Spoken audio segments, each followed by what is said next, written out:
You have a This, million-dollar ladies and idea. gentlemen, is You want to the build an definitive empire, travel the million-dollar world, and idea eventually we've been retire your waiting for. parents. You are undeniably a highly ambitious person with grand visions for the future. You are destined for absolute greatness. So, why are you currently watching this video in your underwear at 2 p.m. on a random Tuesday afternoon? And let's be honest, this is probably your third hour of mindlessly scrolling through the endless void of the internet. Don't look Welcome away, to I the see you. ambitious sloth. Welcome to the We've got a perplexing great show paradox lined of up the for you ambitious today, sloth. so pay Suffer from a modern disease where your brain produces incredible visionary goals, but your body simply refuses to participate. Your symptoms are glaringly obvious. You spend hours meticulously planning a business empire but never actually execute a single step. You probably own at least 5 different website domain names for startup ideas that will never see the light of day. Instead of doing actual work, you convince yourself that color-coding a new Notion dashboard is somehow a highly productive task. You are permanently stuck in the waiting room of life, constantly waiting for that mythical, perfect moment to finally begin.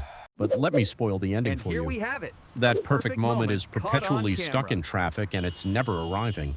You tell yourself, I'll start tomorrow. But tomorrow is just a magical fantasy land where 99% of human productivity hides. This massive gap between your giant ambitions and your microscopic daily actions is quietly destroying your self-esteem and your future. Recently, entrepreneur Natalie Dawson dropped a massive reality bomb specifically targeted at people exactly like you. It's time for a brutal wake-up call. We are going to dissect exactly why you are stuck and how to escape. You see, Today, we we're have looking at somehow something convinced ourselves fascinating. that success requires the perfect absolute timing perfect alignment illusion. of the universe. You are waiting for the perfect financial market, the perfect mood, and a literal glowing sign from the heavens. But let's look under the hood. Why exactly does your brain constantly sabotage your grand, ambitious plans? The truth is, your brain is essentially a very lazy, incredibly stingy, and highly risk-averse accountant. It constantly calculates the return on investment for your energy expenditure. It's a simple survival mechanism. It wants the absolute maximum feeling of accomplishment with the absolute minimum calorie burn. This is the eternal, exhausting battle between cheap, instant dopamine and incredibly expensive, delayed effort. Or the grueling, miserable pain of actually building a real business from scratch, step by agonizing step, when you can feel like Elon Musk just by watching a 10-minute motivational YouTube video from your comfortable bed. Your brain gets the exact same chemical reward without doing any of the actual heavy lifting. It's the perfect crime. This biological loophole leads us directly to a highly contagious disease known as paralysis by analysis. You hoard information, you consume hundreds of podcasts, read dozens of business books, and take endless, meticulous notes. But despite having the knowledge of a Harvard MBA, you never actually use it to take a single concrete step forward. As the famous saying goes, and as your daily routine proves, you are violently confusing motion with action. You are vigorously riding a rocking horse, sweating profusely, exhausted, but you haven't actually moved an inch forward. Enter Natalie Dawson, who has a rather brutal message for you regarding this exact problem. Points out that your so-called perfectionism is actually just a clever defense mechanism. You call yourself a perfectionist, but really that's just procrastination wearing a very expensive tuxedo. Deep down, your lazy brain is terrified. It thinks, if I actually try my absolute hardest and still fail, then I have absolutely zero excuses left. It is infinitely safer to never try, simply to protect your fragile ego. Natalie's truth bomb shatters this comforting illusion. She reminds us that the market does not reward unexecuted brilliance. Mediocre idea executed poorly is infinitely more valuable than a billion-dollar idea that stays trapped inside your head. Harsh, isn't it? But she doesn't just leave us crying in our messy bedrooms. She provides a way out. She offers a structured, almost violently simple protocol to drag you out of this comfortable, unproductive rut. Starts with acknowledging that time is rapidly slipping away while you sit around waiting for motivation to strike. Motivation is a notoriously fickle friend. Relying on it is like trying to charge your laptop with a lightning strike.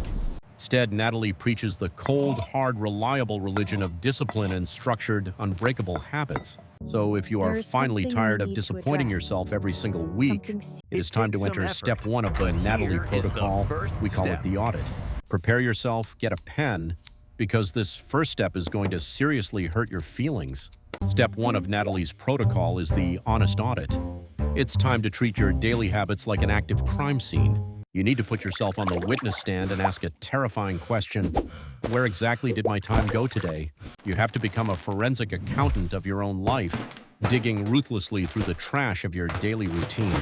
We all get the exact same 24 hours. 24 hours Let's say you available sleep to for a us healthy every 8 and single work day. a regular job for another 8.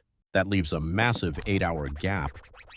The magical window where your million-dollar empire is supposed to be built. But instead of building, those precious hours are constantly sucked into a gravitational black hole of digital nothingness. Natalie suggests a horrifying exercise.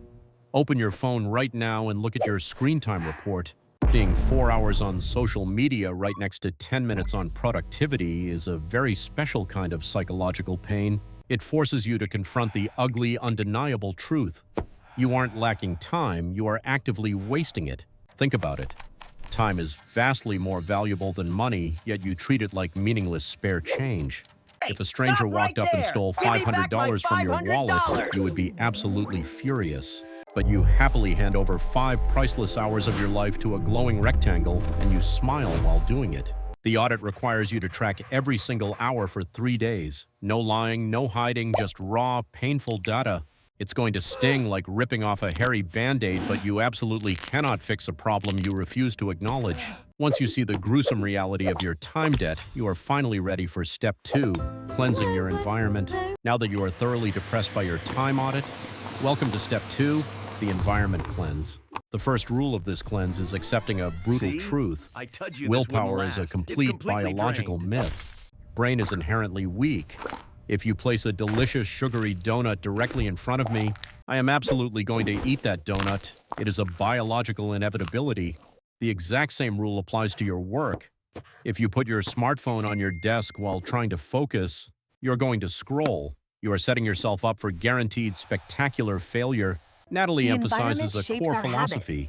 Your environment dictates your habits, and your habits dictate your future. If your workspace is a chaotic mess of notifications, tabs, and distractions, your brain will be chaotic too.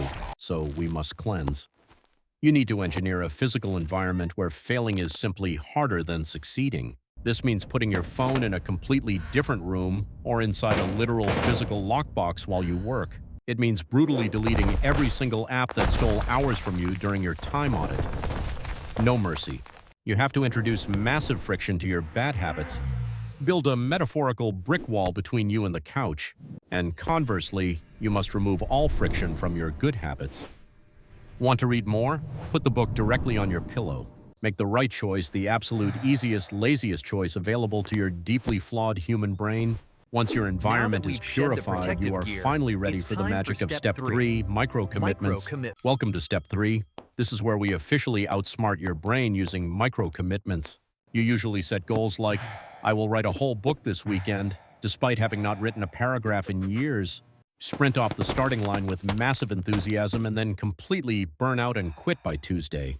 Your lazy brain looks at a massive, daunting task, gets immediately terrified by the energy cost, and shuts down. So, Natalie suggests making the task so microscopic, so ridiculously small that your brain can't possibly argue with it. Don't commit to writing an entire chapter. Commit to simply opening the laptop and writing one single sentence. When the brain sees one sentence, it shrugs and says, fine, I guess that requires 0 effort. We can do that. Just set a timer for 5 minutes. Anyone, no matter how lazy or tired, can endure 5 minutes of work. But here is the psychological magic trick of the micro-commitment.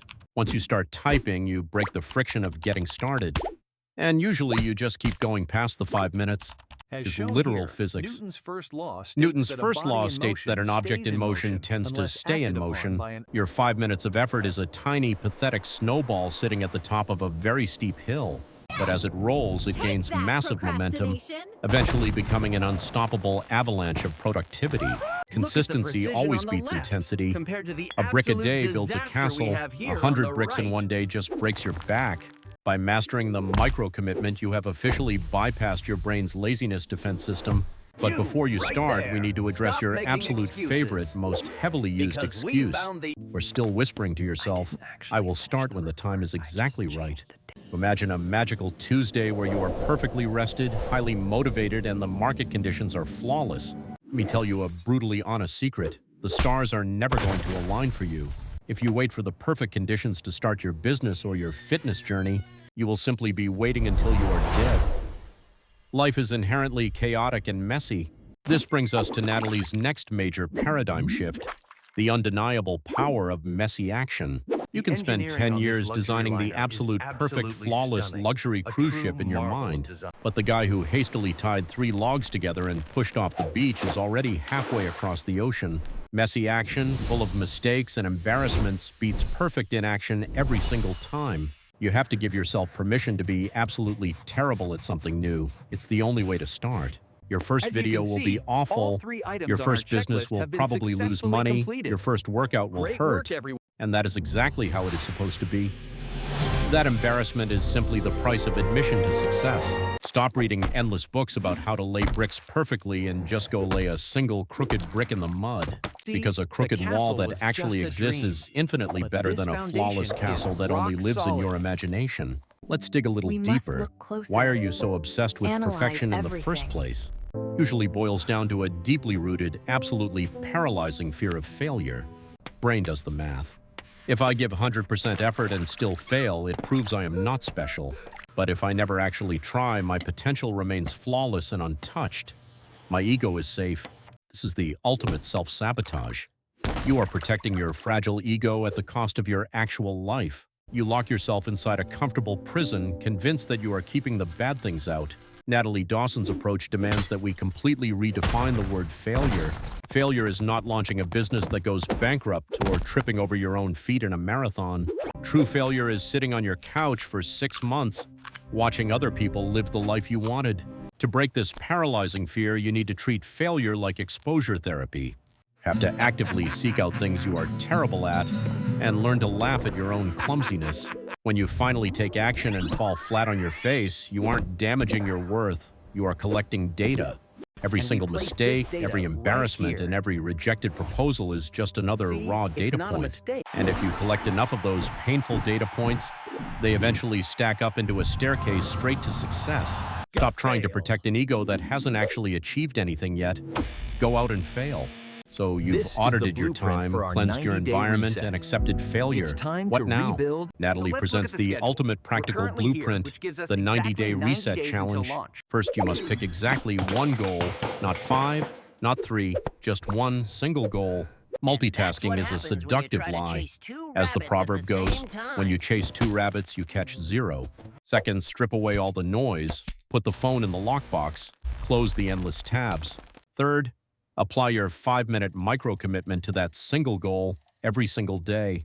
No matter how tired, stressed, or uninspired you feel, you do the 5 minutes, no exceptions. Fourth, track your progress ruthlessly using a physical calendar on your wall. Draw a massive red X over every single day you complete the micro-commitment. Your only job is to not break that chain of red X's for 3 entire months. For the next 90 days, you must adopt a completely new identity. You are no longer a visionary CEO. You are no longer an ideas person. You are simply a blue-collar bricklayer. That is your entire job description. Don't need to worry about building the whole cathedral today. You just need to focus on laying one single brick as perfectly as you can today. We have reached the end of the line. The truth is fully laid bare before you. Being incredibly ambitious without taking any physical action isn't called being a visionary. It is just called daydreaming. And daydreams, unfortunately, do not pay the rent. It is officially time to kill the ambitious sloth that has been living rent-free inside your head. Wash your face, clear your desk, and wake up the giant. You already have the grand vision. That was the easy part.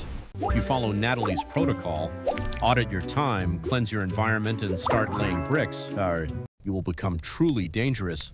You will finally become the person you pretend to be on the internet. You have the ambition. Now go get the discipline.